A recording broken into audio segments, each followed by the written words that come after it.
ನಮಸ್ಕಾರ, ನೋಡ್ತಾ ಇದ್ದೀರಾ ನ್ಯೂಸ್ ಫಸ್ಟ್ ಲೈವ್. ನಾನು ರಾಹುಲ್ ದಯಾನ್. ಮೊದಲಿಗೆ ಈ ಕ್ಷಣದ ಹೆಡ್ಲೈನ್ಸ್. ಸಂಪುಟ ಪುನಾರಚನೆ ಪಟ್ಟಿ ಹಿಡಿದು ದೆಹಲಿಗೆ ಬಂದಿಳಿದ ಸಿಎಂ ಸಿದ್ದರಾಮಯ್ಯ. ಎಐಸಿಸಿ ಅಧ್ಯಕ್ಷರನ್ನ ಭೇಟಿಯಾಗಿ ಚರ್ಚೆ ನಡೆಸೋದಕ್ಕೆ ತಯಾರಿ. ಕೆಲವೇ ಕ್ಷಣಗಳಲ್ಲಿ ಖರ್ಗೆ ನಿವಾಸದಲ್ಲಿ ಹೈ ವೋಲ್ಟೇಜ್ ಮೀಟಿಂಗ್. ಸಿಎಂ ತಂದ ಪಟ್ಟಿಗೆ ಖರ್ಗೆ ಒಪ್ಪಿದ್ರೆ ಆ ಹೆಸರುಗಳೇ ಫೈನಲ್. ಎಐಸಿಸಿ ಅಧ್ಯಕ್ಷರ ಮೇಲೆ ಒತ್ತಡ ಹಾಕೋದಕ್ಕೆ ಸಿದ್ದರಾಮಯ್ಯ ಸಜ್ಜು. ಮಲ್ಲಿಕಾರ್ಜುನ ಖರ್ಗೆ ಮಾತಿನ ಮೇಲಿದೆ ಪುನಾರಚನೆ ಭವಿಷ್ಯ. ಚೆನ್ನಮ್ಮ ಕಿರುಮೃಗಾಲಯದಲ್ಲಿ ನಿಲ್ಲದ ಮಾರಣ ಹೋಮ. ಕೃಷ್ಣ ಮೃಗಗಳ ಸಾವಿನ ಸಂಖ್ಯೆ 31ಕ್ಕೆ ಏರಿಕೆ.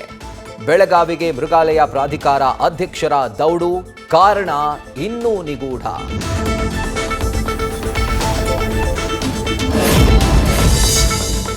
ಟಿಪ್ಪು ಜಯಂತಿಯಲ್ಲಿ ಭಾಗಿಯಾಗಿದ್ದ ಜೆಡಿಎಸ್ ಮುಖಂಡನ ಮೇಲೆ ಡೆಡ್ಲಿ ಅಟ್ಯಾಕ್.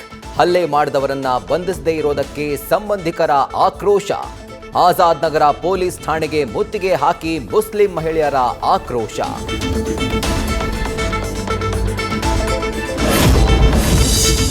ಮುಂಬೈನಲ್ಲಿ ನಟೋರಿಯಸ್ ದಾವೂದ್ ಇಬ್ರಾಹಿಂಗೆ ಲಿಂಕ್ ಇರುವಂತಹ ಡ್ರಗ್ಸ್ ಪಾರ್ಟಿ.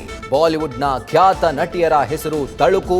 ವಿಚಾರಣೆಯಲ್ಲಿ ನೋರಾ ಫತೇಹಿ, ಶ್ರದ್ಧಾ ಕಪೂರ್ ಹೆಸರು ಪ್ರಸ್ತಾಪ. ನೋಟಿಸ್ ಕೊಡಲು ಸಜ್ಜು. ನಾನವನಲ್ಲ ಎಂದ ನೋರಾ.